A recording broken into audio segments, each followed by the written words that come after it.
Good morning students. So this is Vibha Parekh and today we are going to study the solutions and colligatives chapter जो कि basically आपका second chapter है CBSE class 12 के हम year long course की बात कर रहे हैं। एक लेक्चर हम ऑलरेडी देख चुके हैं जिसमें हमने सोल्यूशन का इंट्रोडक्टरी पार्ट देखा था। मैंने आपको सिंपली वहां पे ये समझाया था कि सोल्यूशंस क्या होते हैं, डेफिनेशन क्या होती है सोल्यूशन की, सोल्यूशन से बेसिकली आप समझते क्या हो, उसको थोड़ा बहुत आगे क्लास 11 के साथ रिलेट करने की कोशिश की थी। फिर हमने डिफरेंट टाइप्स ऑफ सोल्यूशंस देखे थे जहां पे हमने देखा कि अगर हमारा सोल्यूट सॉलिड लिक्विड या गैस होता है या फिर सॉल्वेंट सॉलिड लिक्विड या गैसेस होते हैं तो उनके कौन कौन से रिस्पेक्टिव एग्जांपल्स हो सकते हैं जो कि हम हमारे डेली लाइफ में डील करते हैं, राइट। तो ये कुछ चीजें थी। नेक्स्ट जो हमने टॉपिक स्टार्ट किया था that was basically the concentration terms. तो आज हम लोग सॉल्यूशंस है जो हम ऑलरेडी स्टडी कर चुके हैं, मैं उसको यहां पे लिख देती हूं। हमने सिंपली इसकी डेफिनेशन, ठीक है, इसको डिस्कस किया था। देन हमने टाइप्स ऑफ सॉल्यूशंस की बात की थी। तो अभी तक तो हमने ज्यादा कुछ तो देखा नहीं है, बस एक सिंपल अंडरस्टैंडिंग हमने डेवलप करनी स्टार्ट की थी फॉर द चैप्टर सॉल्यूशंस। थोड़ा बहुत मैंने आपको कंसंट्रेशन टर्म्स के बारे में ऑलरेडी बता दिया है। क्लास 11th में आप कंसंट्रेशन टर्म्स को पढ़ चुके हो। क्या होता है कंसंट्रेशन टर्म्स, क्यों उसकी जरूरत होती है, वो मैं आपको एक बार फटाफट से बता देती हूँ। हालांकि मैं आपके साथ डिस्कस कर चुकी हूँ इससे पहले वाली क्लास में। जैसे कि आप अपने साथ में एक आइडेंटिटी कार्ड लेकर चलते हो, राइट। जैसे कि आधार कार्ड हो गया, पैन कार्ड हो गया, that is basically your I card. वो आपकी आइडेंटिटी को प्रूव करता है। बिल्कुल इसी तरह से अगर आप किसी सॉल्यूशन की आइडेंटिटी जानना चाहते हो, आप एक सॉल्यूशन को पूरी तरह से डिफाइन करना चाहते हो, so you need some kind of a thing. आप सिंपली ये तो नहीं कह सकते कि हाँ ये एक सॉल्यूशन है, दो सॉल्यूशंस आपके सामने रखे हैं, आपको दोनों को डिफाइन करना है, तो एक प्रॉपर डेफिनेशन होनी चाहिए। सो द डेफिनेशन कौन प्रोवाइड करने वाला है? दीज यूनिट्स ऑफ कॉन्सेंट्रेशंस, ठीक है। किस तरह से करेंगे, क्या करेंगे, कौन कौन से वेज होते हैं, that we will be discussing in our today's class. अब मैंने आपको थोड़ा बहुत क्या बताया था कॉन्सेंट्रेशन टर्म्स के बारे में, मैंने आपको एक सिंपल क्लासिफिकेशन बताया था, ठीक है। वो आपको बुक में ना भी गिवन हो तो भी this would be a better way to remember और to deal with these units of concentrations, ठीक है। तो आपको ध्यान होगा हमने दो कैटेगरीज बनाई थी। ये कोई प्रॉपर कोई फ्लो चार्ट नहीं है जिसको कि आपको याद करने की जरूरत है, ये सिर्फ आपकी अंडरस्टैंडिंग के लिए है, ठीक है। आपको बस इन चीजों को ध्यान रखना है। जब भी आप फॉर्मूलाज आप आगे स्टडी करोगे तो वैसे भी ऑटोमेटिकली आपका कवर हो ही जाएगा, तो इसके लिए आपको अलग से कोई एफर्ट लगाने की जरूरत नहीं है। But such kind of manifestation is always easy, it eases your topic, okay. तो इस वजह से हम यहाँ पर ऐसा मैनिफेस्टेशन कर रहे हैं, otherwise this is not going to be present in your text books. तो यहां पे हमने देखा था वॉल्यूम बेस्ड ऐसे यूनिट्स ऑफ कॉन्सेंट्रेशन जो कि डिपेंड करती हैं ऑन द वॉल्यूम पार्ट, ठीक है, किसी भी वे में। देन जो पूरी तरह से डिपेंड करती हैं मास के ऊपर, मास बेस्ड, ठीक है। तो ये हमने दो कैटेगरीज देखी थी। मैंने आपको ये बताया था कि वो यूनिट्स ऑफ कॉन्सेंट्रेशन या कोई भी ऐसी यूनिट जो कि सोल्यूशन को डिफाइन करे और वो खुद उसमें वॉल्यूम का कहीं ना कहीं आपको टर्म दिखाई दे रही हो। तो इस तरह की जो यूनिट्स ऑफ कॉन्सेंट्रेशंस होती हैं they are basically temperature dependent. इसका रीजन भी हम जानते हैं, क्यों? क्योंकि हमें पता है कि अगर हम टेम्परेचर को कम या ज्यादा करेंगे तो वॉल्यूम पे फर्क पड़ने वाला है। टेम्परेचर इंक्रीज करते हैं तो वॉल्यूम इंक्रीज होता है, टेम्परेचर को डिक्रीज करोगे तो वॉल्यूम कम हो जाएगा, कंप्रेस हो जाएगा। अब जब वॉल्यूम ही चेंज हो गया जिसको कि हम फॉर्मूला में यूज भी कर रहे हैं, तो ऐसे में तो हमारा सोल्यूशन जो है वो कुछ और ही वॉल्यूम शो कर रहा होगा डिफरेंट टेम्परेचर पे। तो ऐसे में उस पर्टिकुलर सोल्यूशन की कॉन्सेंट्रेशन भी वेरी हो जाएगी based on the temperature that we have taken. Clear? तो ये चीजें आपको ध्यान रखनी है। जबकि मास हमेशा फिक्स होता है, ठीक है। अगर सर्दियां हैं, अगर let's say that I say that my weight is what 48 kilogram, right. तो जब मैं सर्दी में भी मेरा अगर आज अचानक से टेम्परेचर कम हो जाता है, still I would be 48 kilogram. अगर समर आ जाते हैं या फिर आप कह दो कि एकदम से टेम्परेचर लो हाई हो जाता है, तो ऐसे में भी मेरा जो मास है, मेरा जो वेट है वो वेरी नहीं होने वाला। Mass is always a fixed quantity, वो टेम्परेचर से इंडिपेंडेंट होती है। टेम्परेचर कम या ज्यादा हो, mass is not going to be varied, right. तो इसका मतलब ये कैसे हो गई? टेम्परेचर इंडिपेंडेंट हो गई। क्लियर? इतना सही है। अब ऐसे में कौन कौन सी यूनिट्स ऑफ कॉन्सेंट्रेशंस की हम यहाँ पे बात कर सकते हैं? So let's talk about them. वैसे भी आज हम इस क्लास में उन्हीं को ही डिस्कस करने वाले हैं। So like you have percentage weight by volume, percentage volume by volume. Then आपकी हो सकती है मोलारिटी, ठीक है, जब हम आगे इनके फॉर्मूलाज को डिस्कस करेंगे then you will be able to understand. अभी फिलहाल सिर्फ आप ध्यान रखो इनको, बस इनको लिख लो आप, है ना। Then coming on to the mass based units of concentrations, तो यहां पे हो जाएगा percentage, weight by weight, then we can talk about mole, fraction, we can say ppm, या जो आपका ppb होता है यानी पार्ट्स पर बिलियन, उसको हम यहां पे ले सकते हैं। और क्या हो सकता है, मोलालिटी हो सकता है। और भी यूनिट्स ऑफ कॉन्सेंट्रेशन होती है, बट जनरली हमें इस चैप्टर में इन्हीं से ही डील करना है, ठीक है। आपके सिलेबस में इतना ही है, एनसीईआरटी में जितना गिवन है that is more than sufficient for your CBSE board exams, correct. तो इन सबको आज हम लोग डिस्कस करने वाले हैं एंड आई होप कि आप ये समझ चुके हो कि इन कॉन्सेंट्रेशन टर्म्स की जरूरत क्या है। ये बेसिकली एक सॉल्यूशन की आइडेंटिटी होता है, उसको डिफाइन करने के लिए कुछ यूनिट्स होती हैं। जैसे कि मैंने आपको कल भी एग्जांपल दिया था, लेट्स से कि अगर आपको ये पता करना है कि सूरज से सन से अर्थ का डिस्टेंस क्या है, ठीक है, तो सन से अर्थ का डिस्टेंस बताने के लिए you can use the unit metre, you can use the unit kilometre, आप पिकोमीटर यूज कर सकते हो, एंगस्ट्रॉम यूज कर सकते हो, नैनोमीटर यूज कर सकते हो, कोई भी यूनिट आप यूज कर सकते हो। सन मीनिंग वो मीटर के टर्म्स में, लेंथ के टर्म्स में ही होनी चाहिए, लेकिन आप उसके आगे जो प्रीफिक्सेस हैं वो कोई भी यूज कर सकते हो, ठीक है। लेकिन हमेशा अगर आपको सन से अर्थ का डिस्टेंस बताना है and you know that this is quite a long quantity, ये क्वांटिटी बहुत बड़ी है, लार्ज क्वांटिटी है, तो हमें ऐसे में ऐसे यूनिट को यूज करना चाहिए, ऐसी यूनिट ऑफ लेंथ को यूज करना चाहिए जो कि उस पर्टिकुलर डिस्टेंस को जस्टिफाई करती हो। ऐसे में नैनोमीटर्स में बताना, पिकोमीटर में बताना, इवन मीटर में बताना, सेंटीमीटर, डेसीमीटर में बताना इज नॉट गुड चॉइस, ठीक है। तो ये एक अच्छी चॉइस नहीं है, एक ऑकवर्ड सा वो रिजल्ट आपको लाकर देगी।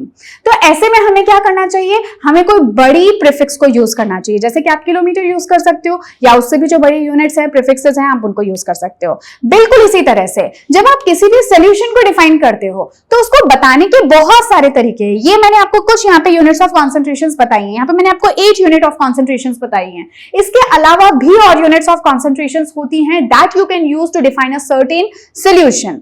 लेकिन किस मोमेंट पे किस यूनिट ऑफ कॉन्सेंट्रेशन को आपको यूज करना है that is your wise decision. वो आप पे डिपेंड करता है कि आपकी जरूरत क्या है, उस हिसाब से यू डिसाइड कि हाँ हम इस तरह से बताना चाहते हैं। हालांकि एक ही सॉल्यूशन को बताने के ये सभी तरीके हो सकते हैं।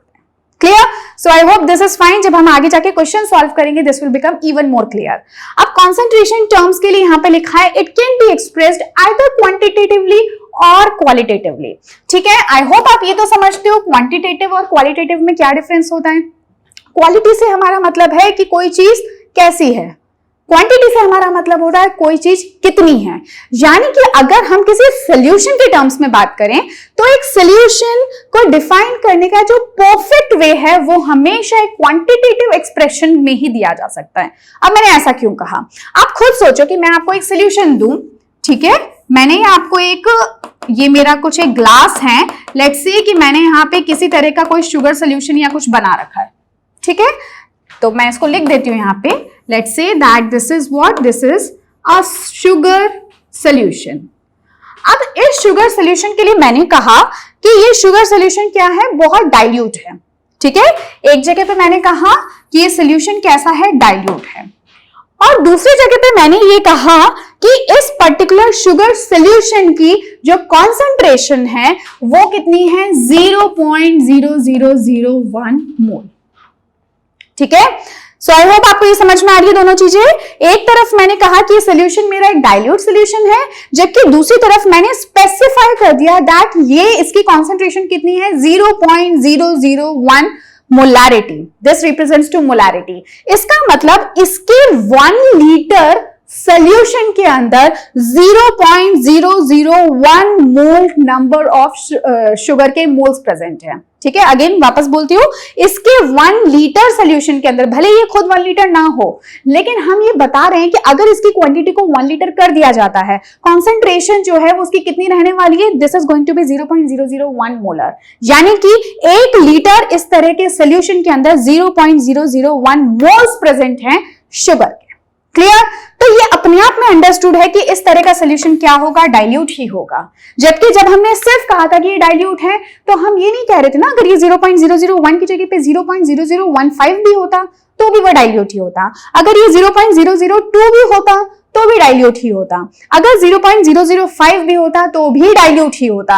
यानी कि ये एक रेंज को शो करता है, और कोई भी चीज जब रेंज में दी जाती है then that is not so perfect. ठीक है, तो इसलिए इस तरह का जो रिप्रेजेंटेशन है ये तो हो गया क्वालिटेटिव, ये इसकी क्वालिटी को बता रहा है कि ये कॉन्सेंट्रेटेड है कि डाइल्यूट है, तो ये तो हमें पता चल गया ये डाइल्यूट है, but this is not required. जब आप साइंस की बात करते हो, केमिस्ट्री की बात करते हो, जब आप रिएक्शन से डील करते हो then you should be very specific. ऐसे में हम सिर्फ डाइल्यूट या कॉन्सेंट्रेटेड बोल के काम नहीं चला सकते, कहीं कहीं पे चला सकते हैं, लेकिन अगर प्रॉपर आप एक रिएक्शन कर रहे हो जिसमें कि हर एक मोल जो है वो बहुत इंपॉर्टेंट होता है, हर एक पार्टिकल का कुछ इंपॉर्टेंस होता है, then you should be very specific. Clear?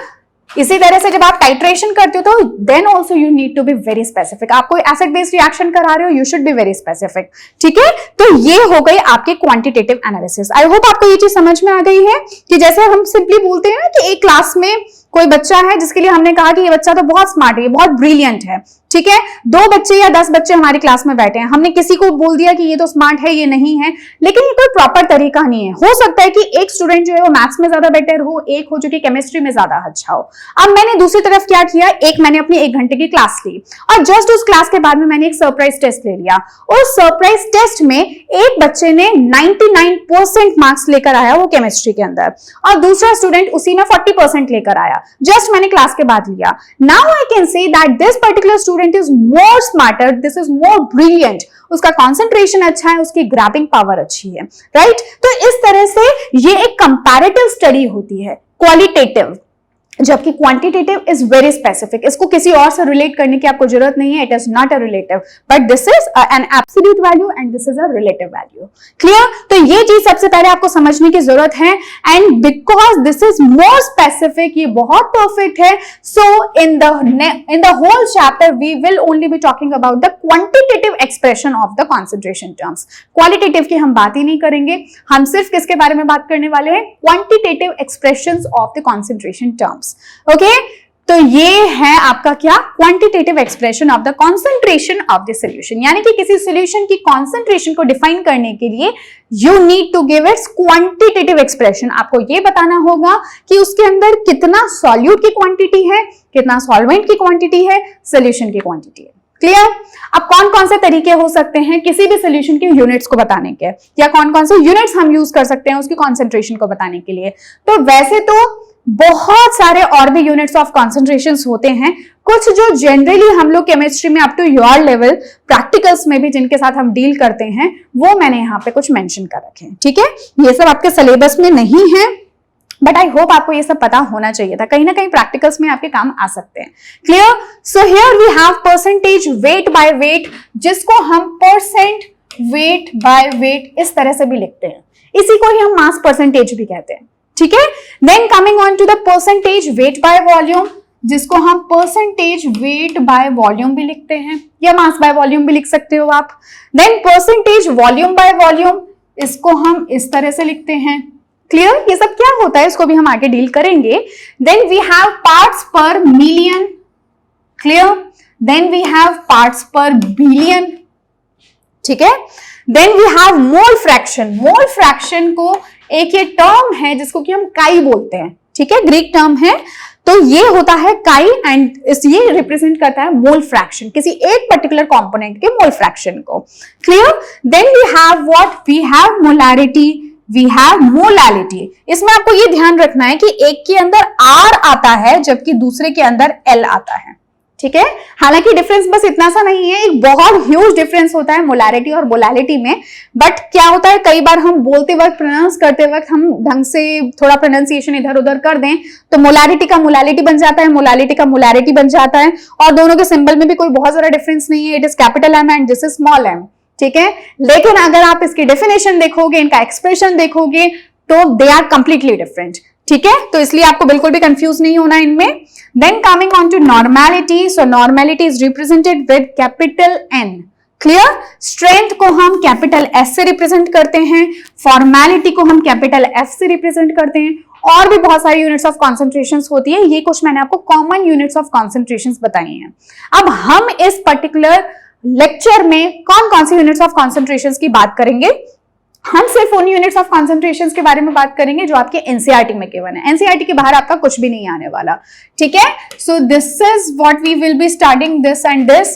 Then हम पार्ट्स पर मिलियन की बात करेंगे। जब आप मिलियन को समझोगे you will automatically understand the parts per billion. कभी कोई क्वेश्चन गलती से आ भी जाए then you can use your common sense, ठीक है।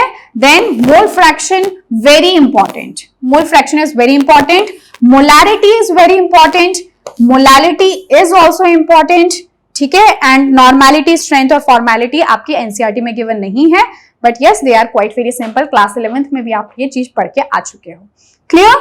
So let's start our today's discussion. So here first of all we have mass percentage, जिसको कि हमने कहा था परसेंटेज वेट बाय वेट भी आप बोलते हो, इसको इस तरह से हम रिप्रेजेंट करते हैं, ठीक है। अब सबसे पहले इसका मीनिंग समझते हैं। देखो नाम अगर आप समझोगे तो आपको आधी से ज्यादा कहानी समझ में आ जाएगी। मास परसेंटेज यानी कि कितना परसेंट मास है। एक और चीज मैं आपको बता दूं कि जब भी हम लोग कॉन्सेंट्रेशन की बात करते हैं, यूनिट्स ऑफ कॉन्सेंट्रेशन की सॉल्यूशन में बात करते हैं, so most of the time we are more focused over the solute, ठीक है। ऐसा बिल्कुल नहीं है कि सॉल्वेंट का रोल नहीं है, सॉल्वेंट का रोल है, but it is of a passive kind. जो ज्यादा एक्टिव रोल होता है ना, जिसमें कि हम यूनिट्स ऑफ कॉन्सेंट्रेशन के टर्म्स में अगर बात करें, so our main focus is over the solute, ठीक है। तो सॉल्यूट कितना प्रेजेंट है दैट डिटरमाइंस कि उस पर्टिकुलर सॉल्यूशन की कॉन्सेंट्रेशन क्या होने वाली है। जैसे होता है ना किसी भी मूवी के अंदर, मूवी से ज्यादा इंपॉर्टेंट ये होता है कि उसके अंदर एक्टर और एक्ट्रेसेस कौन है ना। कई बार तो हम लोग मूवीज को सिर्फ इसलिए देख लेते हैं क्योंकि उसके अंदर आपके पसंद का कोई एक्टर प्रेजेंट होता है, राइट। तो यही चीज होता है यहां पर भी। कभी आपने देखा है वो रेलवे ट्रैक में, भले कितना ही अच्छा रेलवे ट्रैक बना हो, बट जब उसके ऊपर से ट्रेन निकलती है ना, all focus goes to that train, तब हम में से कोई भी उस रेलवे ट्रैक को नहीं देखता। तो इसी तरह से एक सॉल्यूशन के अंदर सॉल्यूट भी प्रेजेंट है, सॉल्वेंट भी प्रेजेंट है, but the whole attention goes to the solute part, right. तो हम लोग जो कॉन्सेंट्रेशन टर्म्स हैं उनको जनरली सॉल्यूट के टर्म्स में ही बताएंगे, लेकिन आप चाहे तो इंटरप्रेट कर सकते हो in the terms of solvent as well, ठीक है। तो हम लोग देखते हैं कि कैसे हम करेंगे इसको। सो मास परसेंटेज ये बिल्कुल वैसा ही है जैसे आप अपनी परसेंटेज निकालते हो, है ना। जैसे आपको कोई स्कोर निकालना है, लेट्स से कि आपका 500 मार्क्स का कोई मैक्सिमम मार्क्स आपके 500, कोई एक आपका एग्जाम हुआ जिसमें कि मैक्सिमम मार्क्स कितने थे 500 थे और आए आपके कितने 410, ठीक है।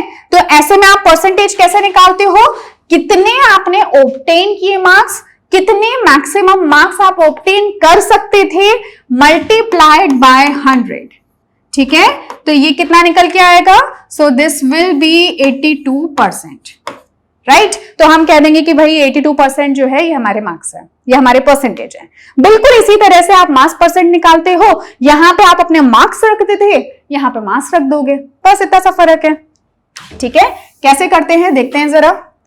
सो इसके लिए पहले मैं आपको फॉर्मूला बता देती हूं। परसेंटेज वेट बाय वेट कुछ भी डिफरेंट नहीं है, again the main focus is over the solute, ठीक है। तो हम यहां पे क्या बोलेंगे, मास of the solute, mass of the solute in the solution, in the solution, solution के अंदर सॉल्यूट का कितना मास है divided by total mass of the solution, ठीक है। अब आप समझ गए होंगे कि इसके अंदर ऐसा कुछ भी स्पेशल नहीं है जिसके लिए आपको अलग से एफर्ट लगाने पड़े। 100 से मल्टीप्लाई हम इसलिए कर रहे हैं because we are showing this quantity in terms of percentage, ठीक है। तो जितना भी टोटल मास है सॉल्यूशन का, उसमें से कितना मास है सॉल्यूट का, multiplied by 100 will give you the mass percent. Clear. तो ये तो हो गया हमारा फॉर्मूला। अब यहां पे एक एग्जांपल आपको गिवन है, 10% glucose water bye 10% of glucose in water by mass, ठीक है। अब इसका क्या मतलब निकलता है, तो इसका सिंपल सा ये मतलब निकला कि 10% ग्लूकोज का एक सोल्यूशन है, ग्लूकोज का सोल्यूशन है। अब इसका मीनिंग क्या हुआ, मास के टर्म्स में इन्होंने ऑलरेडी उसको डिफाइन कर दिया, दैट बाय मास। इसका मतलब कि हमें मास के टर्म्स में बात करनी है, तो इसका मतलब इसके अंदर ग्लूकोज कितना हुआ, ग्लूकोज इज 10 ग्राम। तो सोल्यूशन कितना हुआ, क्योंकि total mass of the solution हम बात कर रहे हैं ना, सो दैट इज 100 ग्राम। ठीक है। सोल्यूशन 100 ग्राम है, ग्लूकोज 10 ग्राम है। अगर मैं आपसे पूछूं सोल्यूशन हम किसका बना रहे हैं, जब कुछ नहीं स्पेसिफाई होता है देन इट इज वाटर, और हमें पता भी है कि ग्लूकोज जो है इजीली वाटर के अंदर डिसॉल्व हो जाता है। Now it's a question for you कि ग्लूकोज वाटर में इतना इजीली डिसॉल्व क्यों हो जाता है। ओके वैसे तो आप सर्च करना, बट स्टिल मैं आपको बता देती हूँ कि यहाँ पे बहुत सारे अल्कोहलिक पार्ट्स प्रेजेंट होते हैं, है ना। देखोगे ना जब C6H, जब आप इसका फॉर्मूला लिखोगे, जानते भी हो गया C6H12O6, ये कौन है, ग्लूकोज का फॉर्मूला है। So there we have many of the hydroxy groups, hydroxy groups बहुत सारे प्रेजेंट होते हैं। Because of that it gain some polar nature, और उस पोलर नेचर की वजह से it get dissolved into water. Clear, although वो एक ऑर्गेनिक कंपाउंड है but still it dissolves in water. हालांकि हमारा फोकस यहाँ पे इस चीज पे है कि वाटर का यहाँ पे मास कितना होगा, 100 में से 10 गए, सो that is basically 90 gram.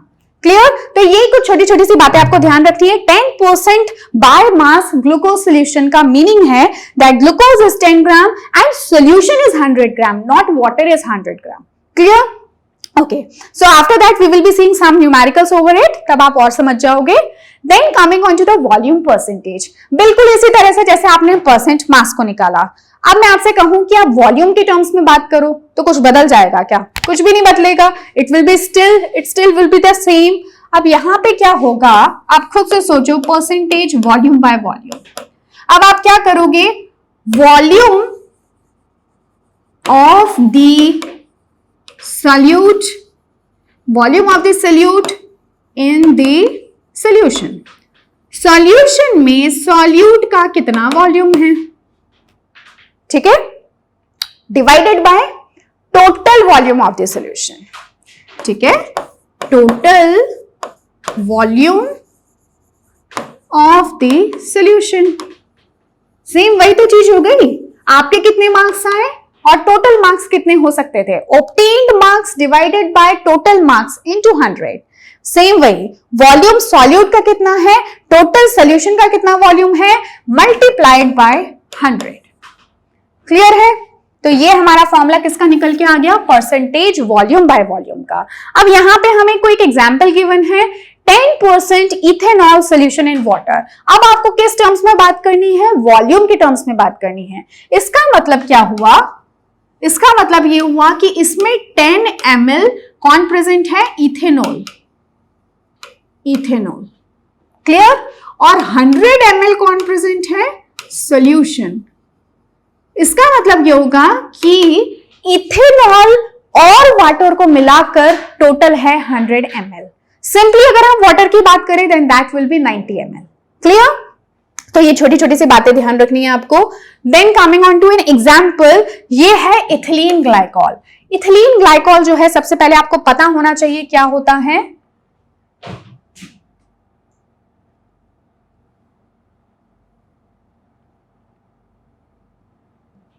Okay, तो हम जानते हैं इथिलीन ग्लाइकॉल क्या है, आई होप आपको ये जानते होंगे, बट स्टिल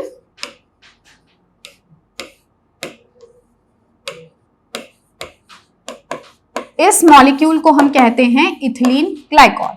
ये जो इथिलीन ग्लाइकॉल है, जब ये 35% वॉल्यूम बाय वॉल्यूम प्रेजेंट होता है, इसका मतलब आप समझ ही रहे हो कि इसका कितना हो गया 35, इसका हो गया 35 ml, ठीक है, और टोटल जो आपका सोल्यूशन है दैट इज ऑब्वियसली 100 ml, क्योंकि हम तो 100 ml के हम परसेंटेज के टर्म्स में ही तो बात कर रहे हैं।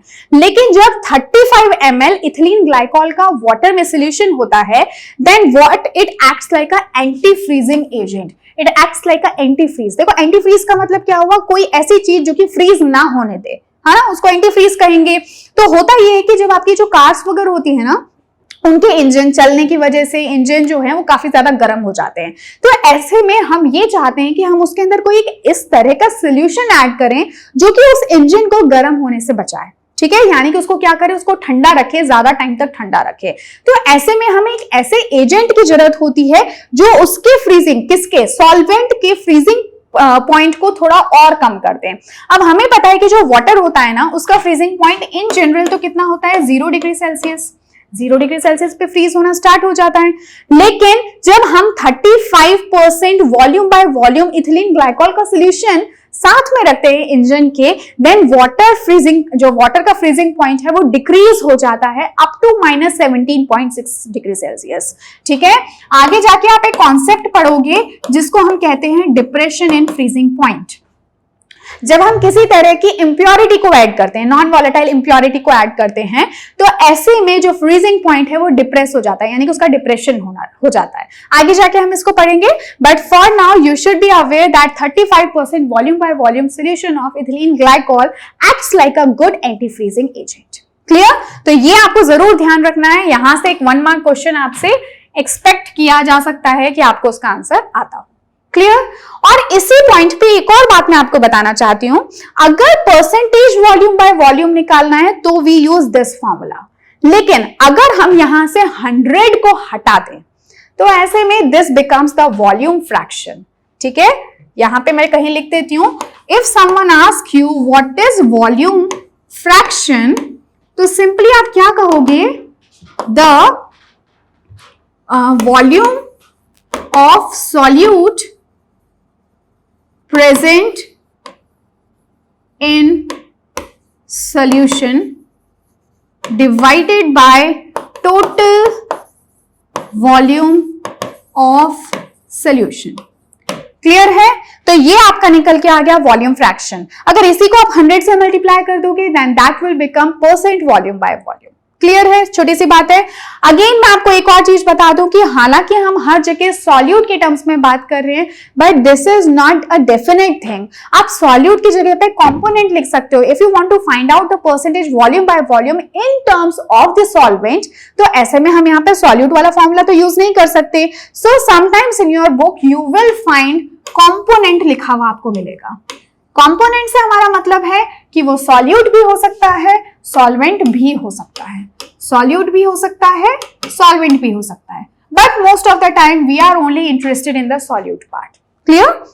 But still I am telling you कि आप यहाँ पे कंपोनेंट भी लिख सकते हैं, जबकि ज्यादा बेटर होगा कि हम कंपोनेंट ही लिखें ताकि हमें कोई कंफ्यूजन ना रहे आगे जाके। तो यहां पर भी आप क्या कर सकते हो, सॉल्यूट की जगह पे कंपोनेंट लिख दो। ठीक है, there should be a clarity कि मैंने यहाँ पे सॉल्यूट क्यों लिखा, because most of the time we are only interested in solute, but the better term would be component, ताकि अगर हमें कभी सॉल्वेंट के टर्म्स में भी निकालना पड़े so we can use this formula as it is. Clear?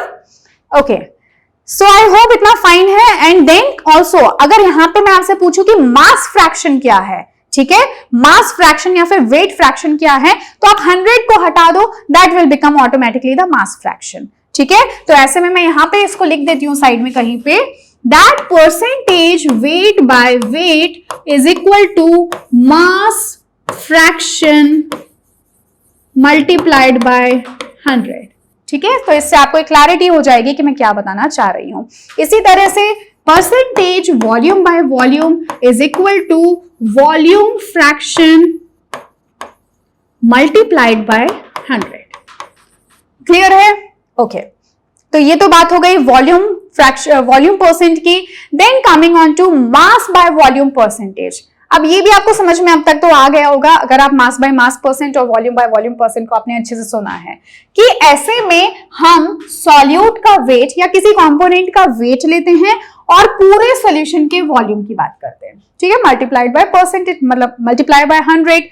तो ऐसे में फॉर्मूला हमारा क्या बन जाएगा, percentage weight by volume is the mass of component in the solution में उस पर्टिकुलर कंपोनेंट का क्या मास है, divided by volume of the solution का टोटल वॉल्यूम कितना है, मल्टीप्लाई बाय 100, क्योंकि हम बता रहे हैं इन टर्म्स ऑफ परसेंटेज। ठीक है, तो इतना पार्ट आपको क्लियर है। अब अगर हम बात करें इस पर्टिकुलर एग्जांपल की, 10% NaOH सोल्यूशन इन वाटर, इसका मतलब ये हुआ कि इसके अंदर NaOH कितना प्रेजेंट है, दैट इज 10 ग्राम, जबकि वाटर कितना, सॉरी सोल्यूशन कितना प्रेजेंट है, सोल्यूशन का मतलब हुआ NaOH plus water, so that will be equal to 100 ml। Clear? क्योंकि परसेंटेज के टर्म्स में बता रहे हैं, so the most is 100। Fine, so I think this part is fine। Now let us move on to parts per million. Parts per million जो होता है ना, सबसे पहले तो आपको पता होगा कि मिलियन का मतलब क्या होता है। Million is 10 to the power 6। हम कहते हैं ना कि ये पर्सन मिलियनर है। मिलियनर है इसका मतलब कि उसकी जो प्रॉपर्टी है, उसकी जो इनकम है, that is in terms, that is in the power of 10 to the power 6, ठीक है, जो कि एक अच्छी खासी क्वांटिटी होती है। तो पीपीएम में मिलियन का मतलब होता है 10 टू द पावर 6। अब इससे हमारा क्या मतलब हुआ, पार्ट्स पर मिलियन, ठीक है। पार्ट्स पर मिलियन का मतलब हुआ 10 टू द पावर 6 में या मिलियन में हमारे कंपोनेंट का कितना पार्ट है, ठीक है। जैसे अभी तक हम मास फ्रैक्शन निकाल रहे थे, हमारे पूरे सॉल्यूशन के अंदर कितना मास हमारे सॉल्यूट या कंपोनेंट का है, बिल्कुल इस तरह से अब हम परसेंट में जहां पे 100 यूज करते थे, अब हम 100 की जगह मैक्सिमम कितना लेके चल रहे हैं, 10 टू द पावर 6। तो सेम वैसे की वैसे ही आपकी डेफिनेशन हो जाएगी, कोई डिफरेंस नहीं आएगा। तो देखते हैं इसका क्या एक्सप्रेशन है, पीपीएम, ठीक है। और मैं एक और बात बता दूं आपको, जो पीपीएम है उसको आप वॉल्यूम के टर्म्स में भी बता सकते हो, मास बाय वॉल्यूम के टर्म्स में भी बता सकते हो और मास के टर्म्स में भी बता सकते हो। But generally conventionally by default हम पीपीएम को मास के टर्म्स में ही बताते हैं, ठीक है। लेकिन अगर आप वॉल्यूम के टर्म्स में बताते हो तो आप स्पेसिफाई कर दो बाय वॉल्यूम, क्लियर। लेकिन अगर कुछ भी नहीं लिखा है कहीं पे पीपीएम के आगे पीछे, then it is understood that we are talking in terms of mass, ठीक है। अब पीपीएम की डेफिनेशन क्या हो जाएगी, पार्ट्स के टर्म्स में आप बोलोगे। अब आप मास के टर्म्स में बोल लो, चाहे पार्ट्स, मैं यहाँ पे पार्ट लिख देती हूँ, लेकिन इसका मीनिंग जब आपने मास लिखा है, so that means that it is mass. तो यहाँ पे चलो ब्रैकेट में हम मास भी लिख लेते हैं। So mass of the component in the solution divided by total part, और हम यहां लिख देते हैं mass of the solution, ठीक है, into 10 to the power 6।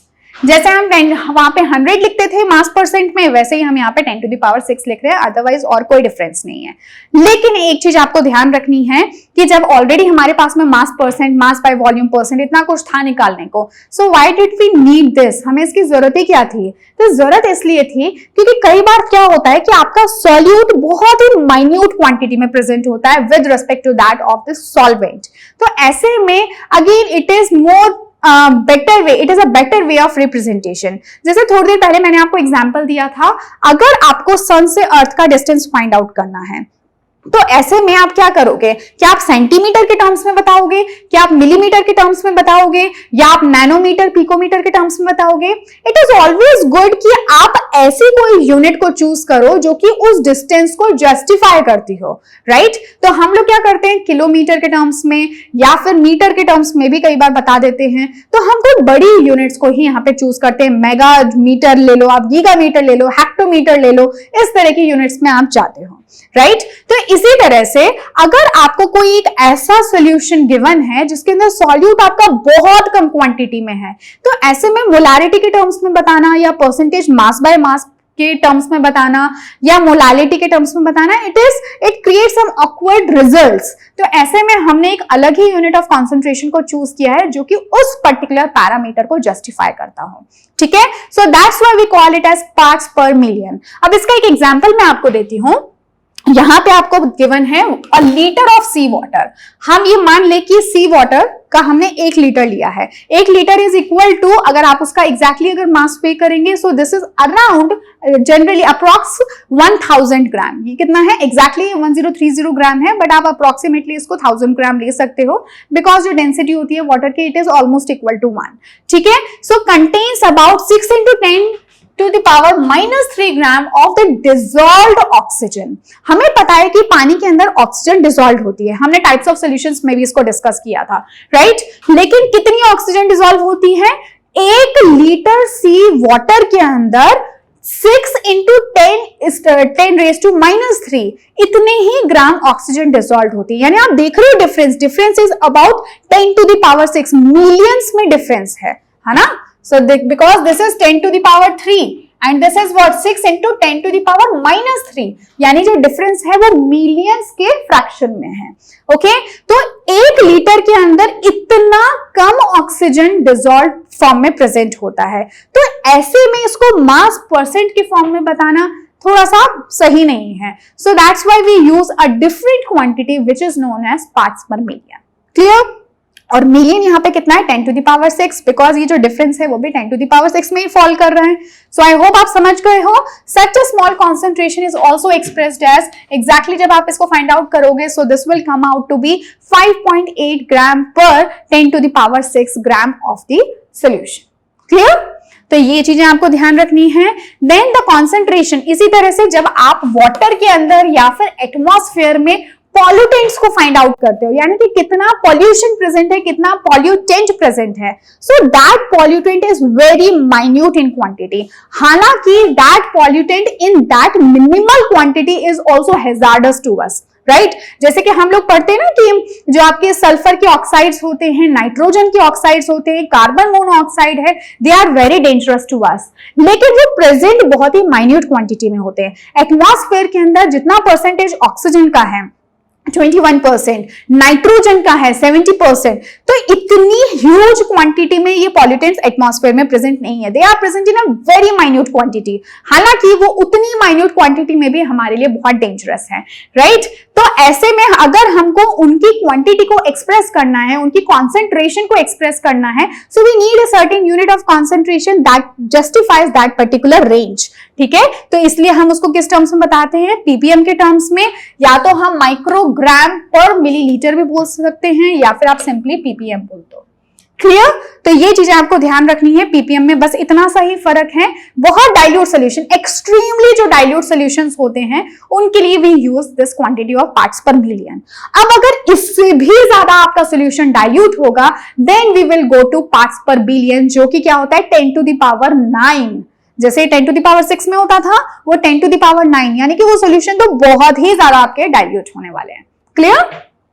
Okay, so next come on, let's talk about the mole fraction. तो जिस तरह से अभी मैंने आपको मास फ्रैक्शन बताया था, वॉल्यूम फ्रैक्शन बताया था, बिल्कुल वैसा ही आपका मोल फ्रैक्शन होता है। ठीक है, ये एक ज्यादा बेटर वे है किसी भी सॉल्यूशन को अच्छे से बेटर तरीके से डिफाइन करने का, मोल्स के टर्म्स में, कि कितने नंबर ऑफ मोल सॉल्यूट के प्रेजेंट हैं, या अगर मान लो कि सॉल्यूशन के अंदर 2 या 5 सॉल्यूट्स प्रेजेंट हैं, ठीक है, सॉल्वेंट भी प्रेजेंट है, तो ऐसे में हर एक एक कंपोनेंट के टर्म्स में हम ये बताते हैं कि टोटल मोल्स जो कि सॉल्यूशन के प्रेजेंट हैं, उनमें कितना मोल किस सॉल्यूट का है। क्लियर? जैसे कि मैं आपको एक एग्जांपल से बताती हूं, आप पहले इसका वो लिख लो, पहले काई से हम इसको रिप्रेजेंट करते हैं। This is what number of moles of the component. हमारा जो कंपोनेंट है उसके सॉल्यूशन के अंदर कितने नंबर ऑफ मोल्स हैं, divided by total moles present of all the components, all components in the solution, in the solution. ठीक है, तो जैसे कि अगर मैं आपसे ये कहूं कि लेट्स से कि ये मेरा कोई एक सॉल्यूशन है, ठीक है, देखो सॉल्यूशन बनाने के लिए मुझे क्या चाहिए, कम से कम 2 कंपोनेंट चाहिए। ठीक है, ये मैंने आपसे फर्स्ट क्लास में डिस्कस किया था। एट द लीस्ट हमारा जो सॉल्यूशन है वो बाइनरी सॉल्यूशन तो होगा ही होगा, 2 से कम कंपोनेंट होंगे तो फिर तो वो एक प्योर सब्सटेंस बन गया, है ना, लेकिन हम यहाँ पे सॉल्यूशन की बात कर रहे हैं। तो लेट्स से कि ये मेरे पास में एक बीकर है, इस बीकर में मैंने क्या किया कि मैंने ए और बी नाम के 2 कंपोनेंट्स को ऐड किया, और इससे मैंने एक सॉल्यूशन प्रिपेयर किया। ठीक है, इनमें से कोई एक सॉल्यूट होगा, कोई एक सॉल्वेंट होगा। अब मैं ये जानना चाहती हूं इस पूरे सॉल्यूशन में कितने मोल्स ए के हैं और कितने मोल्स बी के हैं। ठीक है, उसी को ही तो हम मोल फ्रैक्शन कहेंगे। तो मैं कैसे निकालूंगी इसको? Number of moles of that component, यानी कि अगर मैं मोल फ्रैक्शन ए का निकाल रही हूं तो number of moles of A component divided by total moles of all the components present in the solution. Total moles मेरे पास कितने हैं, total components कितने हैं, 2 component, तो इसका मतलब इसके moles प्लस इसके moles। ठीक है, तो ये मेरा क्या निकल के आ गया, मोल fraction of the A component. इसी तरह से अगर मुझे बी कंपोनेंट का मोल फ्रैक्शन निकालना है, बी कंपोनेंट का मोल फ्रैक्शन में कैसे निकालूंगी? Number of moles of the B component divided by number of moles of A component plus number of moles of B component. तो total number of moles present in the solution निकल के आ जाएगा। ठीक है, अब यहां पे एक मजेदार बात यह है कि आप खुद सोचो कि अगर मैं इसके मोल फ्रैक्शन को इसके मोल फ्रैक्शन के साथ में ऐड कर दूं, ठीक है, क्या करूं मैं? Mole fraction of A plus mole fraction of B मैं कर दूं तो ये मेरा क्या बन जाएगा? Na divided by Na plus Nb, ठीक है, plus Nb divided by Na plus Nb। अब यार थोड़ी बहुत मैथमेटिक्स तो आप लोग जानते ही हो कि नीचे जब आपका डिनोमिनेटर सेम होता है तो ऐसे में यही तो हमारा एलसीएम हुआ। सो this will become Na plus Nb divided by Na plus Nb and this comes out to be 1 because ये और ये आपस में कैंसल हो जाएंगे। क्लियर है? तो इसका मतलब किसी भी एक सॉल्यूशन के अंदर सभी कंपोनेंट्स का मोल फ्रैक्शन का sum is always equal to unity. ठीक है, तो ये आप एक लाइन लिख सकते हो यहां पे, you can write it over here that sum of the mole fractions of all the components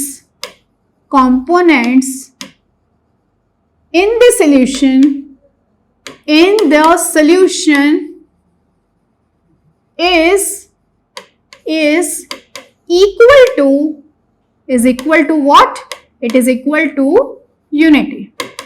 ठीक है, तो ये चीज आपको थोड़ी सी ध्यान रखनी है। इससे रिलेटेड भी कुछ क्वेश्चंस हम आगे जाके सॉल्व करेंगे। क्लियर है? अब जैसे आपके नंबर ऑफ कंपोनेंट्स बढ़ते जाएंगे, हर किसी के लिए मोल फ्रैक्शन आप फाइंड आउट कर सकते हो, सबको आपस में ऐड कर दो और आपका मोल फ्रैक्शन का sum will be equal to 1। Clear? Okay, then coming on to the next topic which is molarity. Again this is very important। ठीक है, मोलारिटी क्या होता है पहले भी आप पढ़ चुके हो। ठीक है, आई होप आप ये जानते हो। इससे रिलेटेड आपने प्रैक्टिकल्स भी किए होंगे जब आपने कोई ना कोई सोल्यूशन प्रिपेयर किया होगा। तो जनरली जो हम सोल्यूशंस बताते हैं वो मोलर कॉन्सेंट्रेशन में ही निकालते हैं। तो आई होप कि आप इन चीजों को जानते हो। तो मैं डायरेक्टली इसके एक्सप्रेशन पे जाती हूँ। मोलारिटी को हम कैपिटल M से रिप्रेजेंट करते हैं। And what is this? So this is basically the number of moles of the solute. Number of moles of the solute. अब यहाँ पे आप किसी और कंपोनेंट के टर्म्स में नहीं निकालते, आप स्पेशली सॉल्यूट के टर्म्स में ही निकालते हो। सो number of moles of the solute divided by volume of solution. यहां पे आपको जो एक चीज ध्यान रखनी है कि जो सॉल्यूशन का वॉल्यूम है this should be present in litre. अब हो सकता है कि आपको कोई एक ऐसा सॉल्यूशन बनाना हो जिसमें कि आपको 1 लीटर या 2 लीटर या 3 लीटर या 4 लीटर इतने वॉल्यूम की जरूरत ही नहीं है। तब आप क्या करोगे?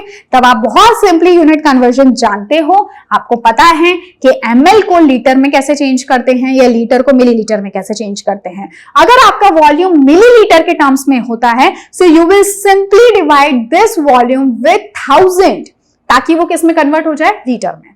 ठीक है, तो कई बार आपको बुक्स में एक्सप्रेशन इस तरह से भी मिल सकता है, number of moles of solute divided by volume of solution in ml। अगर ये ml में है so there should be 1000 over here। ठीक है, क्योंकि आप इसको डिवाइड करोगे 1000 से, so 1000 will go to the numerator part। Clear? तो इसको हम कैसे लिख सकते हैं? थोड़ा मैं शॉर्ट में लिख देती हूँ, ये थोड़ा ज्यादा लंबा हो गया। so we can write m equal to number of moles of this solute divided by volume of the solution which should be present in liter। Clear है? इसी को अगर हमें यहां लिखना हो so this would be number of moles of the solute divided by volume of the solution। if it is present in milliliter so there should be 1000 over here। याद रहेगा ये एक्सप्रेशन, काफी इंपॉर्टेंट है। क्लियर? ओके, तो यहां पे मैंने आपको एक एग्जांपल गिवन है। सो 0.25 moles per litre, 0.25 moles per litre या फिर इसी को ही हम मोलर बोल सकते हैं। ठीक है, अगर ऐसा कुछ गिवन है तो इसका मतलब ये है कि 1 लीटर सॉल्यूशन के अंदर NaOH के 0.25 मोल्स प्रेजेंट है। क्लियर? तो ये चीजें आपको समझ में आनी चाहिए। 1 लीटर सोल्यूशन के अंदर जो NaOH है, जो कि हमारा सोल्यूट है, उसके 0.25 मोल्स है। Clear? Okay. So then coming on to the molality part. Molality को भी आप पहले पढ़ के आ चुके हो। सो मोलालिटी को हम एक्सप्रेस करते हैं स्मॉल m से, लिखते हम इसको है मोलालिटी। मैंने आपको पहले भी बताया, फर्क यहाँ पे एक L और एक R का है, बट वैसे अगर आप एक्सप्रेशन में देखोगे there is a huge difference. तो मोलालिटी क्या होता है? So molality is basically the number of moles of the solute divided by mass of the solvent.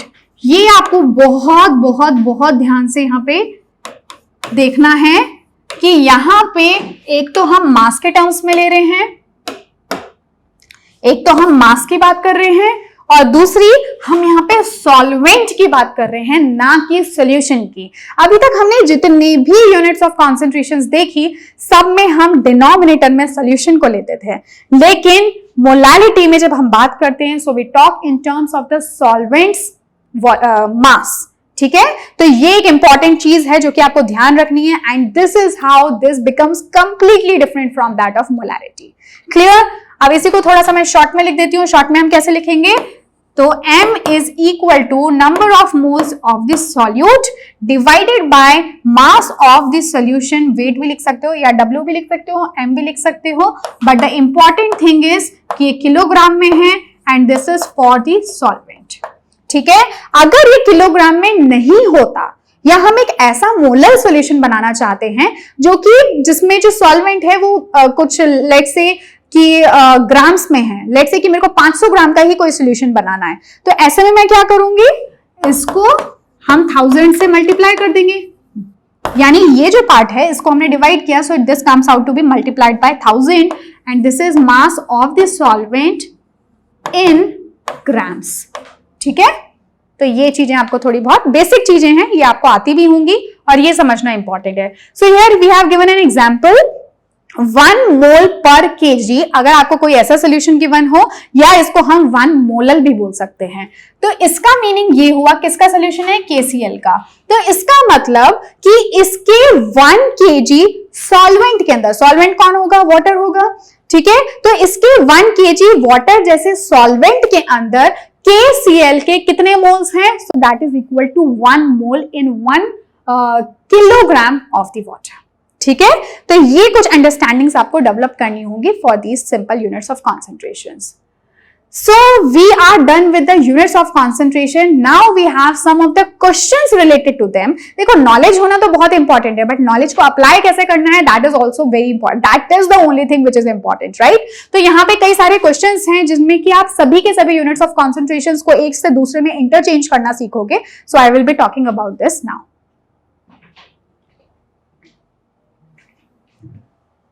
Okay.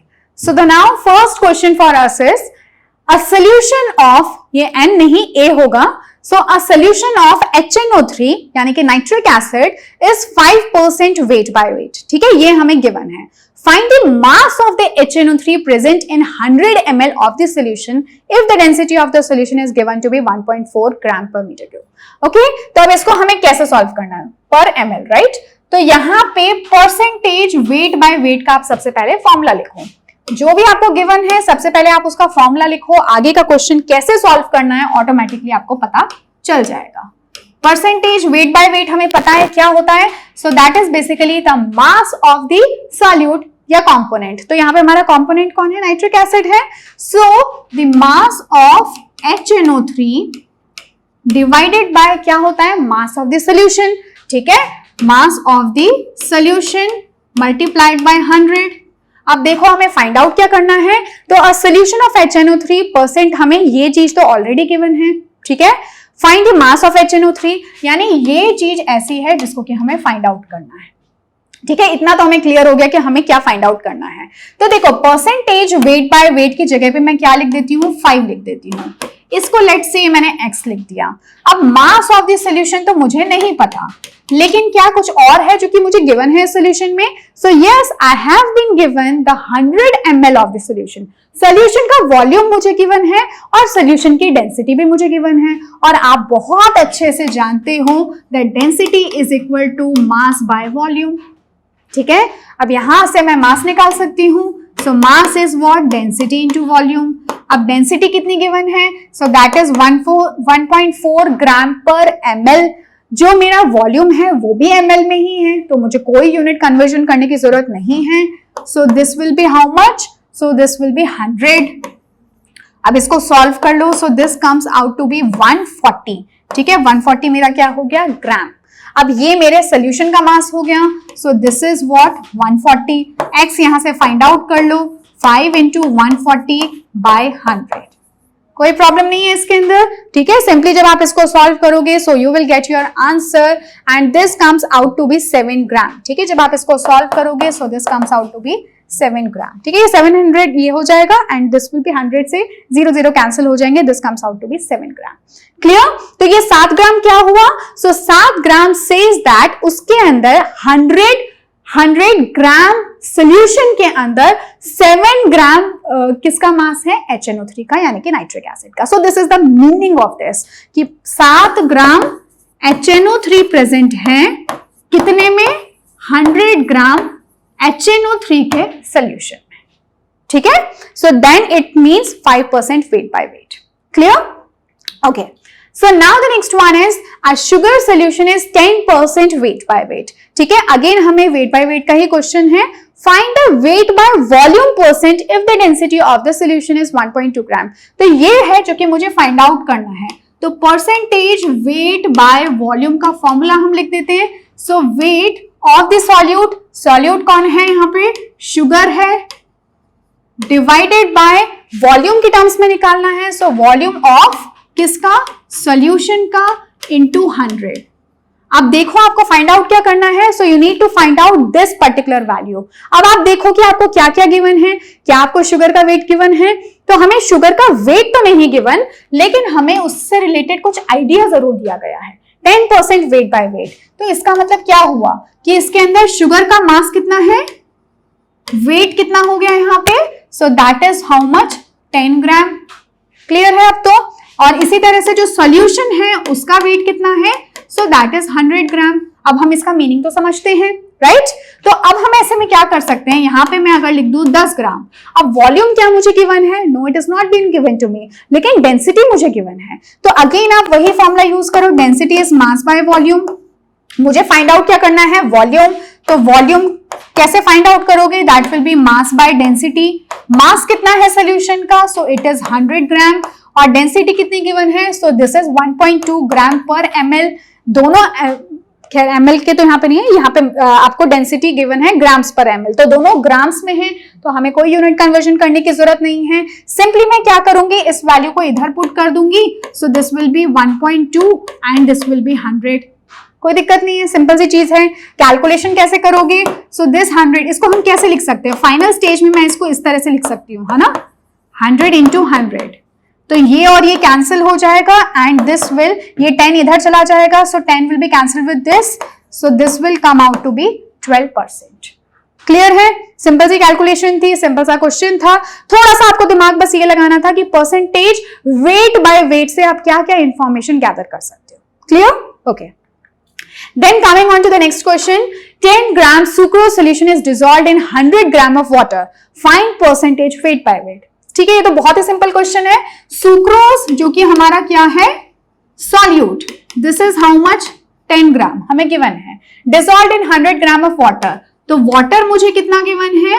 Water है मेरा 100 ग्राम। तो सोल्यूशन मेरा कितना हो गया? सोल्यूशन तो भाई वाटर और शुगर, वाटर और सुक्रोज दोनों से मिलकर बनेगा।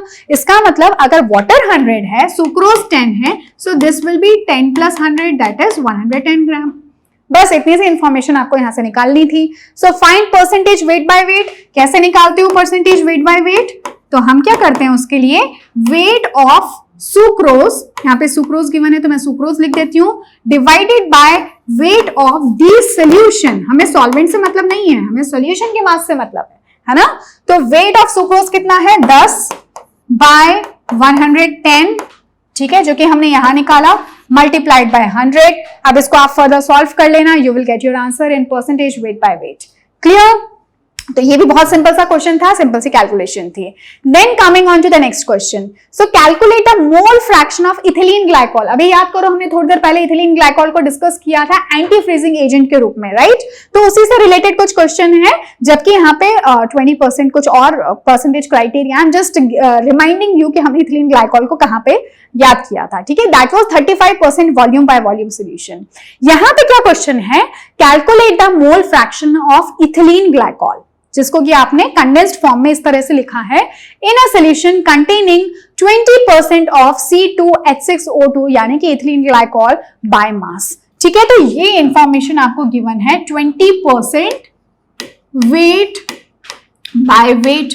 अब यहां से आपको क्या समझ में आया, आपको यहां से ये समझ में आया कि C2 इथिलीन ग्लाइकॉल को मैं Eg लिख देती हूं, सो दैट इज बेसिकली 20 ग्राम, और सोल्यूशन का मास इज हाउ मच 100 ग्राम, ठीक है। ये इंफॉर्मेशन हमें यहां से मिली। अब हमें फाइंड आउट क्या करना है, मोल फ्रैक्शन। मोल फ्रैक्शन हम कैसे निकालते थे, तो मोल फ्रैक्शन ऑफ किसका, इथिलीन ग्लाइकॉल, तो वो हम निकालते थे bye number of moles of ethylene glycol divided by number of moles of ethylene glycol, plus ये हम किसके अंदर बना रहे हैं, कुछ नहीं गिवन है, that means it is in water, ठीक है। तो इसका मतलब ये हमने क्या लिख दिया, इसको मैं वाटर को W लिख देती हूँ। क्लियर। अब आप बहुत अच्छे से जानते हो ये चीज कि नंबर ऑफ मोल्स हम कैसे फाइंड आउट करते हैं, गिवन मास अपॉन मोलर मास, ठीक है। गिवन मास हमें कितना है इथिलीन ग्लाइकॉल का 20 ग्राम, तो क्या मैं इसको ऐसे लिख सकती हूँ 20 divided by molar mass. Molar mass मुझे फाइंड आउट करना होगा, कैसे करेंगे, तो बहुत सिंपल है। मोलर मास आपको फाइंड आउट करना है C2H6O2 का। देखो molar mass, atomic mass carbon का कितना होता है 12, so 12 into 2 into 12 is equal to 24।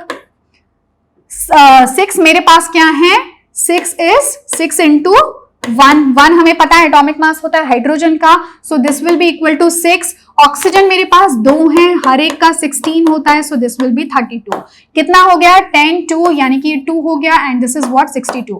तो ये हमारे पास निकल के आ गया 62 ग्राम, ठीक है। तो इसका मतलब molar mass is equal to 62। Again यही चीज रिपीट करनी है, 20 बाय 62 प्लस अब हमें फाइंड आउट करना है number of moles of the water. Number of moles of water again आप ऐसे ही निकालोगे, ठीक है। तो नंबर ऑफ मोल्स आप किसके निकालना चाहते हो, वाटर के। गिवन मास कितना है, तो गिवन मास हमें एग्जैक्टली तो नहीं दे रखा, लेकिन आइडिया दे रखा है। सोल्यूशन का मास 100 ग्राम है, इथिलीन ग्लाइकॉल का 20 ग्राम है, तो जो बचा यानी कि सॉल्वेंट वो कितना हो गया, सॉल्वेंट कितना हो गया, that will B 80 gram. 20 plus 80 तभी तो सोल्यूशन का मास 100 ग्राम हुआ था, तो यानी सॉल्वेंट मेरा कितना प्रेजेंट है 80 ग्राम। तो ये कितना हो गया 80 ग्राम, तो गिवन मास है अपॉन मोलर मास आप कैसे निकालोगे वाटर का, तो सिंपल है 2 इंटू 1 इज इक्वल टू 2, किसके लिए, हाइड्रोजन के लिए, 1 into 16 is equal to 16, so that would be 18 gram, ठीक है। तो यानी ये हो गया आपका given mass upon molar mass. Clear है। जब आप इस पूरे को सॉल्व करोगे तो ऑलरेडी मैंने इसका आंसर लिख रखा है, आपका रिजल्ट आना चाहिए 0.068, ठीक है। ये किसके नंबर ऑफ, ये किसका मोल फ्रैक्शन निकला, इथिलीन ग्लाइकॉल का। हालांकि आपसे क्वेश्चन में सिर्फ मोल फ्रैक्शन ऑफ इथिलीन ग्लाइकॉल पूछा है, बट लेट्स से कि अगर मैं आपसे ये पूछती हूं कि वाटर का मोल फ्रैक्शन कितना होगा, तो आप क्या करोगे, ऐसे में आप number of moles of water divided by number of moles of water plus number of moles of ethylene glycol कर दोगे। एक तो ये तरीका हुआ, लेकिन अगर आप एक इंटेलिजेंट स्टूडेंट हो तो आप इतना टाइम वेस्ट नहीं करोगे इनको डिवाइड करने में, प्लस करने में, पूरा सॉल्व करने में। आपको मैंने बताया था कि अगर 2 ही कंपोनेंट हैं तो दोनों कंपोनेंट के मोल फ्रैक्शन को जब आप ऐड करोगे that comes out to be equal to unity. तो आप उसी चीज का फायदा यहाँ पे उठाओगे। तो हमें पता है कि हमारे इसके अंदर 2 ही तो कंपोनेंट है, एक इथिलीन ग्लाइकॉल है, दूसरा वाटर है। तो ऐसे में जो मोल फ्रैक्शन वाटर का निकलकर आएगा that will B 1 minus the mole fraction of ethylene glycol, यानी कि 1 माइनस इसका मोल फ्रैक्शन कितना था 0.068, जब आप इसको 1 में से माइनस करोगे so your answer comes out to be 0.932 जो कि होगा mole fraction of the water. Clear?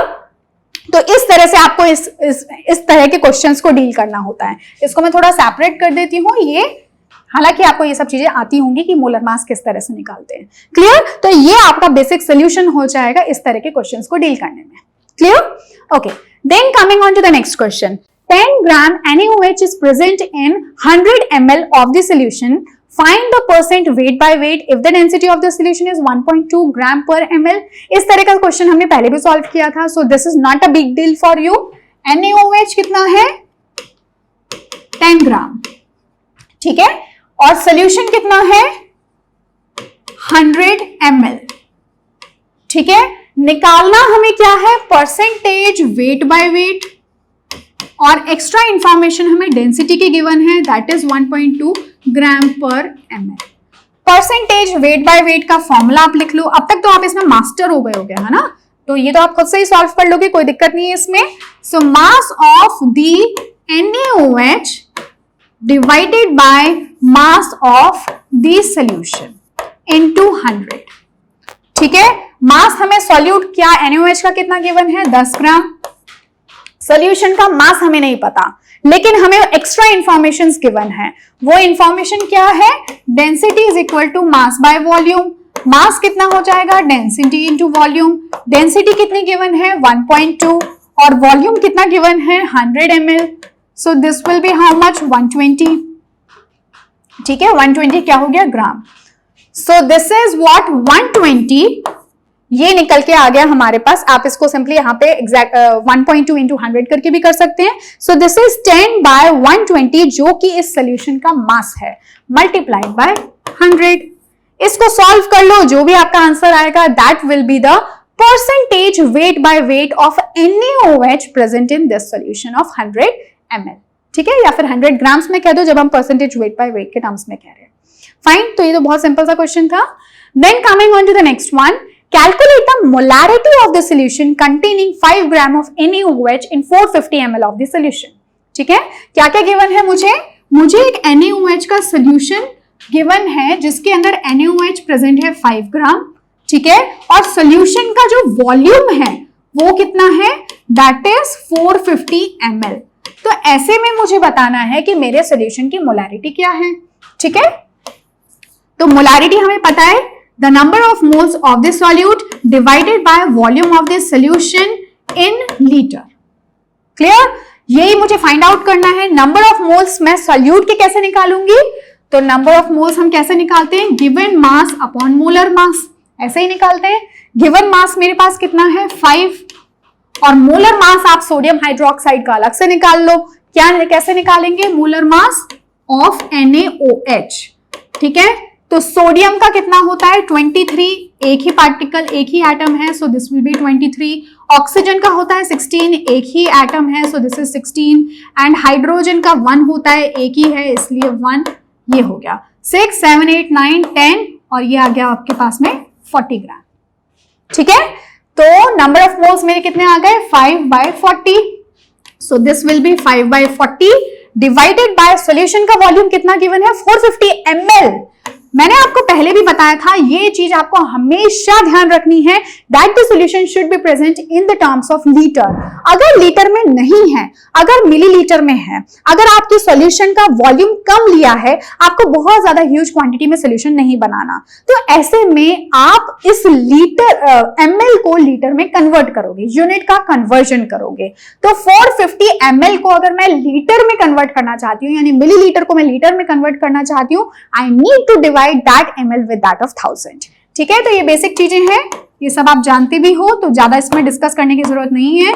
So this is 5/40, this will B 1000 and this will B 450। आप इसको फर्दर सॉल्व कर लो, देख ही रहे हो, सिंपल सी कैलकुलेशन है। 5 और ये 45 कट जाएगा, 90 हो जाएगा, एंड दिस विल बी 4, ये 25 से कट जाएगा। इस तरह से जब आप सॉल्व करोगे, so finally you will be getting the answer 0.278 moles per litre, ठीक है, या फिर आप इसी को ही 0.278 मोलर भी बोल सकते हो, मोलर कॉन्सेंट्रेशन, ठीक है। दोनों वेज हैं इसको रिप्रेजेंट करने के।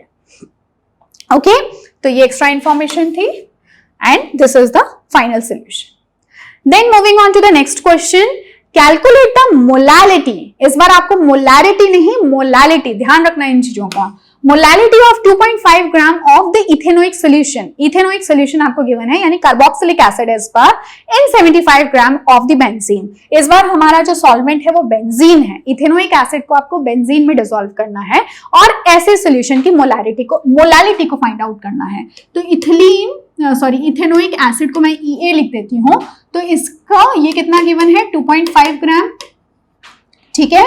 और जो नेक्स्ट इंफॉर्मेशन हमें गिवन है बेंजीन की, जो कि कितना प्रेजेंट है 75 ग्राम। तो अब आपको यहां से ये तो समझ में ही आ रहा है कि इसके अंदर बेंजीन इज द सॉल्वेंट, क्योंकि ये ज्यादा अमाउंट में प्रेजेंट है, पहली क्लास में डिस्कस किया था, and this is the solute, ठीक है। अब मोलालिटी का फॉर्मूला क्या होता है, number of moles of this solute. Solute है हमारा ethanoic acid, right, ethanoic acid divided by mass of the solvent. Molality में आपको ध्यान रखना था मास ऑफ द सॉल्वेंट। मास कितना है, सॉल्वेंट कौन है, बेंजीन, तो मैं मास लिख देती हूं किसका, बेंजीन का। C6H6 भी लिख सकते हो आप, that is the same thing, ठीक है। ये क्या हो गया, C6H6 is the benzene. Clear है। अब हमें नंबर ऑफ मोल्स निकालने हैं किसके, इथेनोइक एसिड के। इथेनोइक एसिड का फॉर्मूला हम लोगों को गिवन है, so that is basically C2, मैंने इन दोनों को आपस में कंडेंस्ड फॉर्म में मैं लिख रही हूं, and this is O2 and this is H4, ठीक है। तो ये क्या निकल के आएगा आपका molar mass. Molar mass will be 12 into 2 which is equal to 24, then 16 into 2 which is 32, then we have 4 into 1 which is 4. So this will be how much, 4 4 8 8 9 10 3 4 5 6, ठीक है। तो ये निकल के आ गया आपका 60 ग्राम। क्लियर। तो नंबर ऑफ मोल्स आप कैसे निकालोगे, गिवन मास कितना है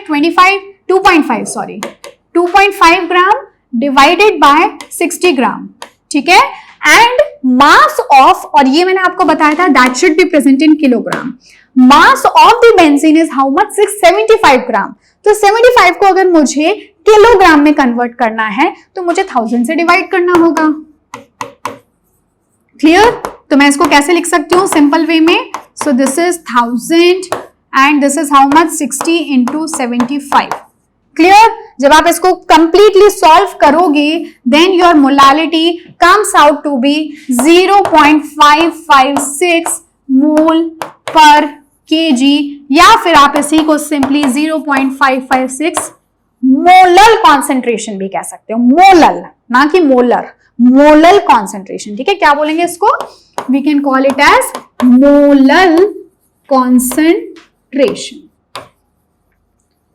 और अगर कैपिटल M लिखा होता तो हम बोलते मोलर कॉन्सेंट्रेशन, ठीक है, या फिर आप इसी को ही मोल पर केजी कह सकते हैं। क्लियर।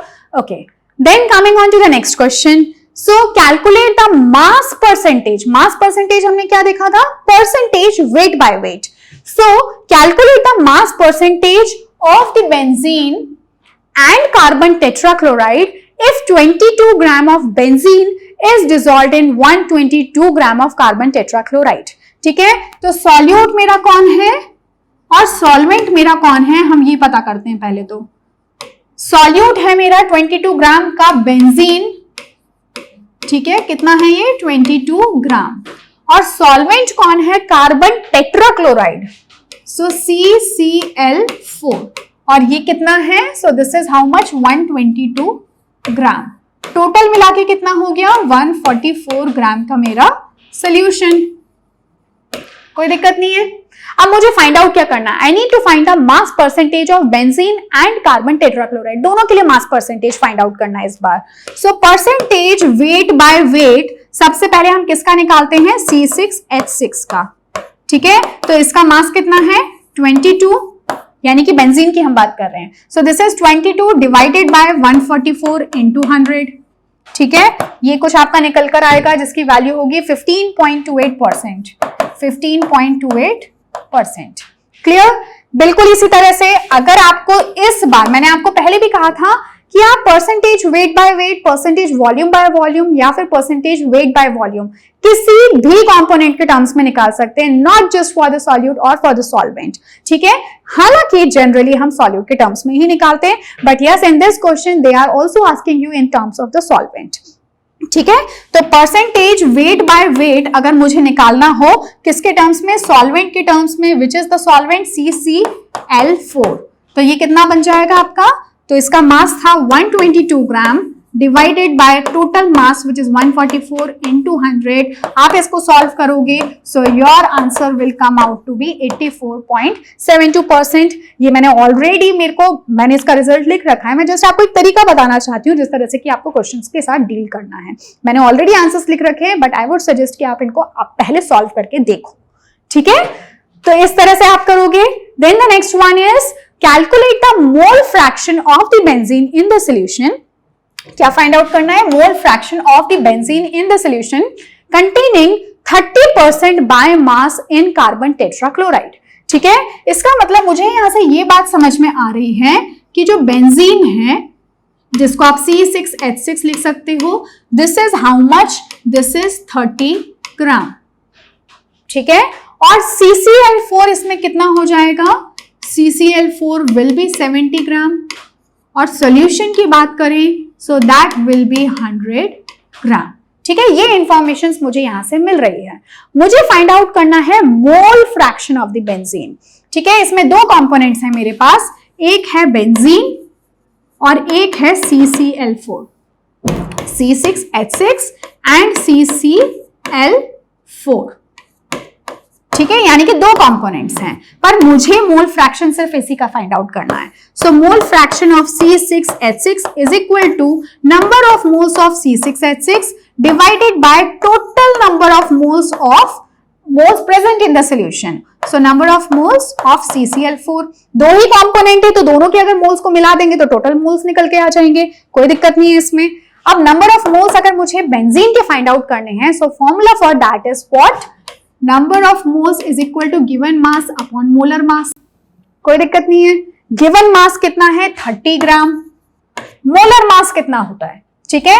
तो आप मोलर मास C6H6 का कैसे निकालोगे, सो this is 12 into 6 which is what 72 and this is 6 into 1 which is 6, so this is 78, ठीक है। so this will be 78 over here divided by number of moles of C6H6, again यही repeat होगा। CCl4 का given mass कितना है, so that is 70 divided by molar mass of CCl4, ठीक है। तो CCl4 का हम निकाल लेते हैं मोलर मास ऑफ CCl4, तो कार्बन का तो हमें पता ही है, this is 12 into 1 which is 12, और CCl4 यानी 4 into 35.5, अब करके देख लो इसको, 35.5 4, so this will be 2 5 20 21 22 4 12 13 14 142, ठीक है। एक बार आप भी इसको करके देख लेना, according to me this is 142, so this will be 4, this will be 5 and 154, clear. तो 154 मेरा मास निकल के आ गया, तो मैंने यहां पे लिख दिया 154। अब आपको इसको सिंपली सॉल्व करना है। जब आप सॉल्व करोगे so you will get the mole fraction for the benzene which will come out to be 0.459, ठीक है। ये किसके हैं, mole fraction of the benzene in this particular solution. अगर आपसे कोई पूछे मोल फ्रैक्शन ऑफ CCl4 कितना होगा, तो आपको ये पूरी कैलकुलेशन करने की बिल्कुल भी जरूरत नहीं है। आप सिंपली क्या करोगे, mole fraction of CCl4 will be equal to 1 - 0.459, ठीक है। इतनी कैलकुलेशन नहीं करनी है, बस एक ही बार करनी होती है आपको, ठीक है। तो ये चीजें हमें छोटी मोटी सी ध्यान रखनी है। Then the next question, calculate the molarity of each of the following solutions. दो यहाँ पे आपको कोई सॉल्यूशन गिवन है, उनकी हमें फाइंड आउट करनी है मोलैरिटी, ठीक है। तो देखो फर्स्ट जो मेरा केस है A, 30 ग्राम ऑफ, ये एक कॉम्प्लेक्स गिवन है जिसका मॉलिक्यूलर वेट भी आपको गिवन है इन 4.3 लीटर ऑफ द सॉल्यूशन। इस सॉल्यूशन की आपको मोलैरिटी बतानी है। तो मोलैरिटी होता क्या है, ये पर्टिकुलर हमारा हो गया सॉल्यूट। सॉल्यूट के निकालते हैं हम number of moles. Number of moles मैंने लिख दिए इसके, and volume of the solution in litre, तो number of moles is what, given mass यानी 30 डिवाइडेड बाय 183, मैं राउंड फिगर में लिख देती हूं, ठीक है, this is divided by 183 which is the molar mass of the solute, divided by volume of the solution. Volume हमें ऑलरेडी लीटर्स में ही गिवन है, तो हमें कोई अलग से एफर्ट लगाने की जरूरत नहीं है यहाँ पे कन्वर्जन के लिए।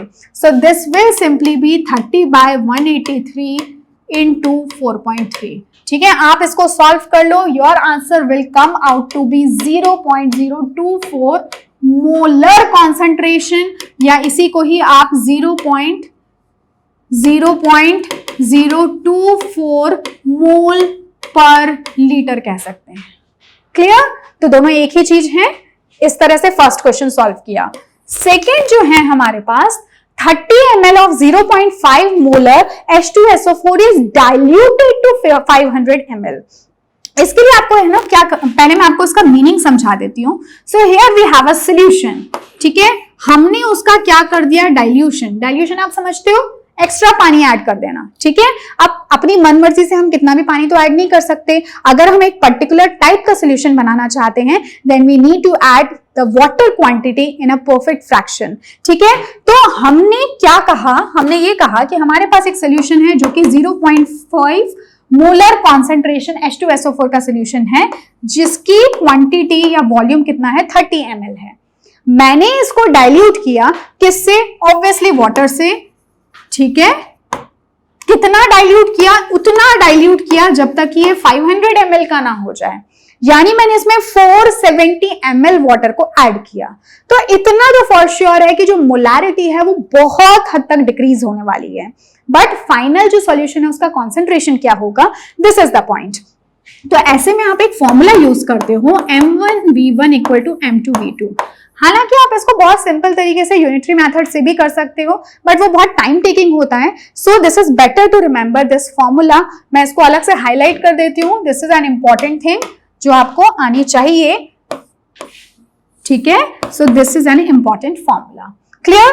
तो अब हम क्या करेंगे, हमें M1 पता है हमारे फर्स्ट सोल्यूशन का, ये हमारा फर्स्ट सोल्यूशन है और ये हमारा सेकेंड सोल्यूशन है, ठीक है। फर्स्ट सोल्यूशन की मोलारिटी कितनी है, 0.5, वॉल्यूम कितना है, 30 ml। मोलारिटी हमें पता नहीं है, लेकिन वॉल्यूम हमें पता है 500 ml, ठीक है। अब सिंपली आप यहां से M2 निकाल लो, so that will be 0.5 into 30 by 500। Simple सी कैलकुलेशन है, जब करोगे so your answer will come out to be 0.03 molar. मतलब आप देख रहे हो ना, पहले सॉल्यूशन आपका काफी कॉन्सेंट्रेटेड था, it has the concentration of 0.5। मैंने आपको पहले भी इसका मीनिंग समझाया था जब मैं आपको मोलारिटी बता रही थी कि 0.5 मोलर कोई सॉल्यूशन है, यहां पे कौन सा है, H2SO4 का सॉल्यूशन। इसका मतलब ये हुआ कि 1 लीटर सॉल्यूशन के अंदर H2SO4 के 0.5 मोल्स प्रेजेंट हैं, ठीक है। क्या बोला इसका मीनिंग, इसका मीनिंग है 0.5 मोल्स प्रेजेंट हैं H2SO4 के इन 1 लीटर ऑफ सॉल्यूशन। क्लियर?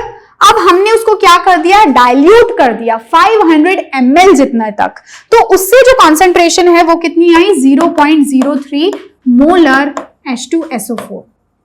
तो अब इसका मीनिंग क्या हो गया कि 0.03 मोल्स प्रेजेंट हैं H2SO4 के इन 1 लीटर ऑफ सॉल्यूशन।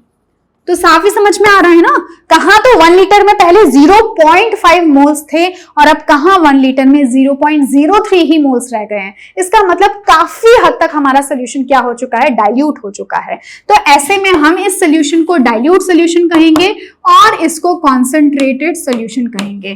तो हो गई ना एक रिलेटिव टर्म, ये तो हो गई क्वांटिटेटिव एक्सप्रेशन, जबकि ये दोनों क्या हो गया, क्वालिटेटिव एक्सप्रेशन। बट क्योंकि क्वालिटेटिव, आप क्वांटिटेटिव पता हो तो क्वालिटेटिव तो इजीली फाइंड आउट कर सकते हो, लेकिन अगर आपको क्वालिटेटिव पता हो तो क्वांटिटेटिव का आइडिया हम नहीं लगा सकते। So that's why we always go with the quantitative expression of the units of concentration, जो मैंने आपको शुरू में बताया था। Clear? Okay, so the next question we have is calculate the mass of the urea required in making 2.5 kilogram of 0.25 molar aqueous solution. Calculate the mass, हमें urea का formula I hope आप जानते हो, NH2CONH2 होता है, ठीक है। ऐसा कुछ फॉर्म, ऐसा कुछ स्ट्रक्चर हम इसका ड्रॉ करते हैं, CONH2।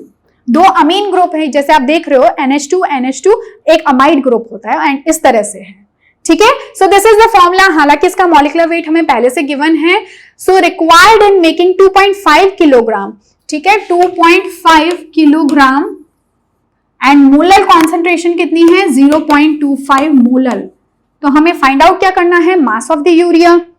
कैसे करोगे, मोलालिटी का ही फॉर्मूला लगाओ। सो number of moles of urea divided by mass, molality है इसलिए आपको ध्यान रखना है दैट मास ऑफ सॉल्वेंट की बात होगी, जो भी किसमें प्रेजेंट होना चाहिए, केजी में, ठीक है। और नंबर ऑफ मोल्स किसके इक्वल होते हैं, गिवन मास अपॉन मोलर मास, और ये हो गया आपका moles of solvent in KG. क्या मुझे नहीं पता है, मुझे मास नहीं पता, मतलब मुझे ये वाली चीज नहीं पता, ये तो मोलर मास है ना, ये तो हम फाइंड आउट कर ही सकते हैं। अब देखो मोलालिटी कितनी गिवन है मुझे, 0.25।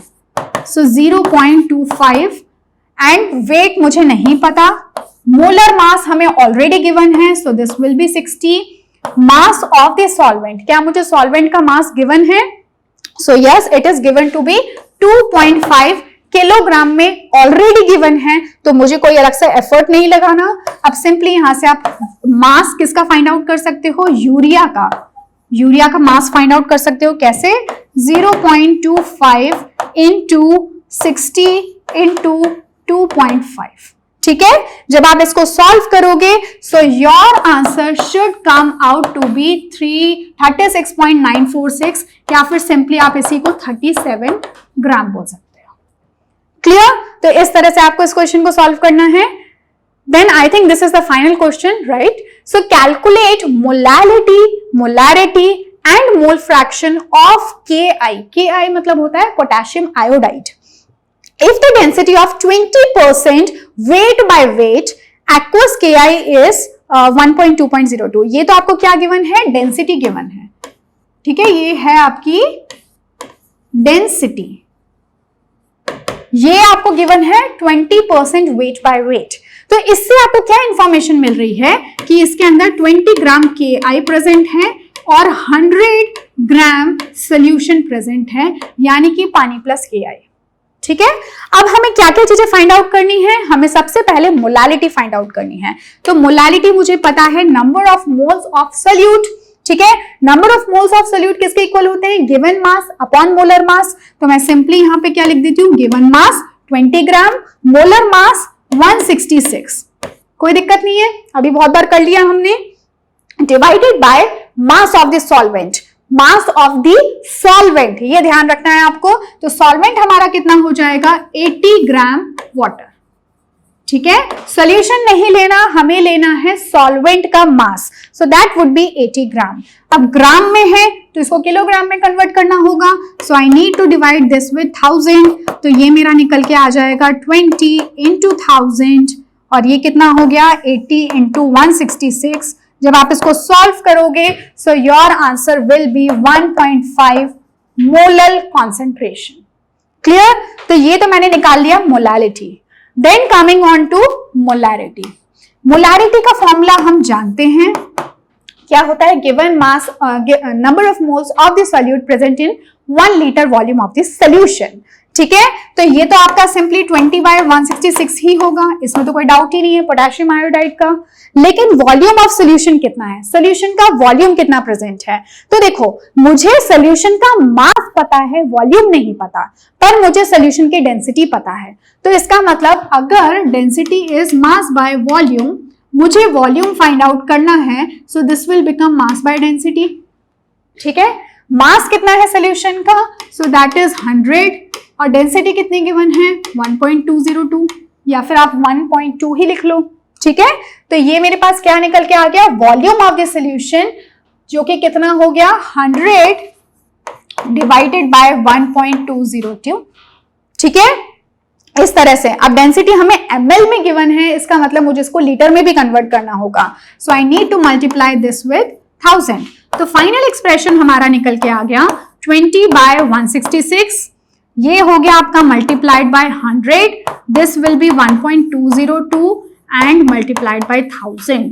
जब इनको आप पूरी तरह से सॉल्व करोगे so you will get the answer 1.45 molar concentration. Molar ये कैपिटल एम है इस बार, है ना, वो स्मॉल एम था, ये कैपिटल एम है। इसी को ही आप मोल पर लीटर भी लिख सकते हो और इसको आप मोल पर केजी भी लिख सकते हो, ठीक है। Okay, so after that now we have the next one जो कि है मोल फ्रैक्शन। मोल फ्रैक्शन के आई के आपको फाइंड आउट करने हैं। सो mole fraction of K I is equal to number of moles of K I divided by number of moles of K I plus number of moles of water, ठीक है। तो number of moles of K आई तो आपके वही है 20/166, ठीक है। तो ये मैंने लिख दिया 20/166, 20/166 प्लस वाटर के मोल्स कितने होंगे, गिवन मास 80 ग्राम और मोलर मास हम जानते हैं वाटर का, it is equal to 18 gram, right. तो mole fraction of K I will come out to be 0.0263। इसको आप सॉल्व करके देख सकते हो। सो दिस विल बी, और इसकी कोई यूनिट नहीं होती, दिस इज डायमेंशनलेस, ये आपको ध्यान रखना है, बिकॉज ऊपर भी मोल्स है नीचे भी मोल्स हैं तो दोनों आपस में कैंसिल हो जाएंगे। So it has no unit, ठीक है। तो इस तरह से हमने कई सारे आई थिंक 12 या 13 क्वेश्चंस को हमने सॉल्व किया है that tells you about the unit of concentration for a certain solution. इस पूरे को अगर मैं एक साथ कंपाइल करूं so I can say that units of concentrations basically होती क्या है, they are the quantitative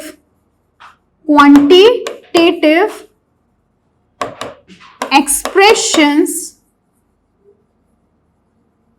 of solution. ये क्वांटिटेटिव एक्सप्रेशन होता है सॉल्यूशन का, या फिर आप कह सकते हो कि एक सॉल्यूशन की क्या होती है, आइडेंटिटी।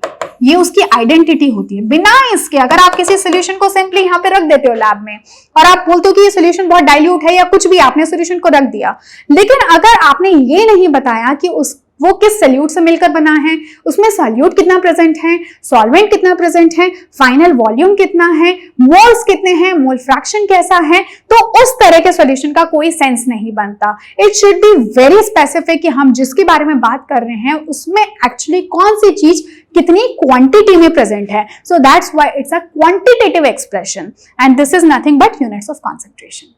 ओके, तो ये बहुत ही इंपॉर्टेंट टॉपिक था। क्वेश्चंस आपसे यहां से डायरेक्टली पूछे जा सकते हैं और क्वेश्चंस आपसे एडिशनल वे में पूछे जा सकते हैं कि क्वेश्चन किसी और पे आए, but you need to be very confident about conversion of one unit to another unit of concentration. So I hope कि आपको ये क्लास समझ में आ गई होगी। We will continue this particular chapter in our next class, जहां पे और कई सारे नए हम थ्योरेटिकल कॉन्सेप्ट्स को डिस्कस करेंगे। So till then take care of yourself.